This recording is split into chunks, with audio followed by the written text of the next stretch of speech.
friends ඉතින් මුලින්ම හැමෝටම සුබ දවසක් කියලා කියනවා. අද බොන්සරන්ටිප් YouTube channel එකෙන් ඔයගොල්ලන්ට අරන් ඉන්නේ මෙන්න මේ පිරානාස්ලා වගේ අමු මස් කන GST පැටව සෙට් එකක් තමයි අද ඔයගොල්ලන්ට පෙන්වන්න හදන්නේ. ඉතින් මේ පපීස්ලා සෙට් එකේ තියෙන විශේෂත්වය තමයි අපි තනිකරම මේ පපීස්ලා රේස් කරේ අමු මස් කන්න දීලා. ඉතින් මේගොල්ලන්ට කිසිම කමර්ෂල් පෙට් ෆුඩ් එකක් අපි යූස් කරේ නැහැ. පොඩි කාලේ ඉඳලම රෝ ෆීඩ් කරලා තමයි හැදුවේ. ඉතින් බොන්සරන්ටිප් එකේ තියෙන විශේෂත්වය තමයි අපි ඇවිල්ලා නැචරල් ෆුඩ් තමයි යූස් කරන්නේ. ඉතින් මේ තියෙන යාළුවනේ අද මේගොල්ලන්ට මම ෆීඩ් කරන ඩයට් එක. ඉතින් අපි දැන් බලමු. මං හිතන්නේ ගොඩක් වෙලාවට මේ සෙට් එක දැන් නිදාගෙන තමයි ඉන්නේ. අපි බලමු සෙට් එක මොකද කරන්න කියලා.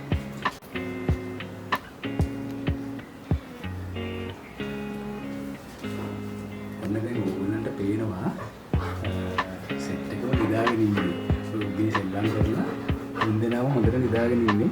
ඉතින් මම පොඩි සද්දයකට මේගොල්ලෝ හුරු කරලා තියෙනවා. ඒ සද්දෙට තමයි මේගොල්ලෝ එන්නේ. අපි දැන් බලමු කට්ටියව එළියට අරගෙන ෆීඩ් කරමු. මොකද එතකොට තමයි හොඳට බලා ගන්න පුළුවන් වෙන්නේ. එහෙනම් අපි දැන් සෙට් එක එළියට ගමු. ඔන්න විරානාස්ලා ටික ආවා. right. මේ ඉන්නේ ෆ්‍රැන්කෝ. sorry මේ ෆ්‍රැන්කි. මෙන්න මෙයා ෆ්‍රැන්කෝ. මේ ඉන්නේ කෙරෝලිනේ ෆැබි. ඉතින් ෆ්‍රැන්කෝයි ෆ්‍රැන්කි ඇත්තටම අලුත් ගෙවල් වලට යනවා මේ සතිය අන්තේ. ඉතින් ෆැබි තමයි ඉන්නේ. ඉතින් අපි දැන් සෙට් එක එළියට ගමු. guys එන්න.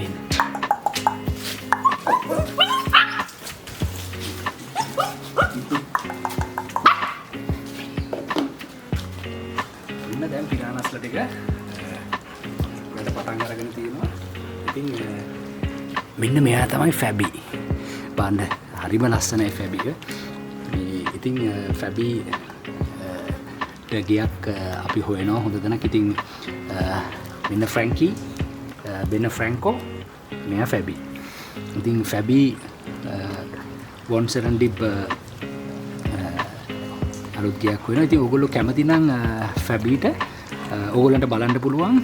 හැම එක්කෙනෙක්ගෙම මේ වීක් පාස්ටර් නැහැ. හැමෝගෙම කකුල් ඔක්කොම හොඳට තියෙනවා. ඉතින් බලන්න පුළුවන්. කිසිම කෙනෙක්ගේ ඕගොල්ලන්ට බලන්න පුළුවන් මේ කාපල් ජොයින්ට් වලින් කාගේවත් අත් පහත් වෙලා නැහැ. පිටිපස්සේ කකුල් ලස්සන තියෙනවා. මේ ෆ්‍රැන්කිගේ වුණත් එහෙමයි. ෆ්‍රැන්කෝගෙත් එහෙමයි. ඉතින් කාගේවත් ෆිසිකලි කිසිම අතපයවල කිසිම ඇදයක් නැහැ. ඉතින් මේගොල්ලෝ හොඳට රේස් කරපු පපීස්ලා වගේ. ඉතින් කවුරු හරි ෆැබීට කැමැත්තක් තියෙනවනම් අපිට කෝල් කරන්න, WhatsApp කරන්න. ෆැබි available. ඉතින් එහෙනම් guys ඔන්න කට්ටිය එන්ජොයි කරනවා මීල් එක. ගොඩක් කැමති රෝ ෆීඩින් වලට ඔයගොල්ලන්ට ගොඩු ලොකු මස් කෑල්ලක් ඒගොල්ලෝ කන්නේ.